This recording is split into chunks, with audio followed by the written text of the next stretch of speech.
Well, I just finished putting these folding sawhorses together. I needed another set.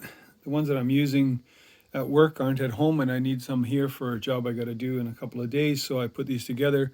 Basically, I built these entire things out of one 3x6 sheet of 24 millimeter thick plywood. All of the leg joints and stuff are all half lapped in. Used a router, and then this lifts up to fold down. I'll show you how that works. So when you don't want to use these, oh, and one part here is higher than the other so that you can never, or you should never be able to cut into the hinges. I mean, you'd really have to screw up to do that. Yeah, don't ask me how I know. So this folds up. Sorry, it's hard to do one-handed. This folds up, and then the whole thing folds down. And the little pegs on the edge there, they go into those little hollows so that the whole thing folds flat, like that. So they're a little bit heavy, but you know, at the same time, they should take a lot of weight.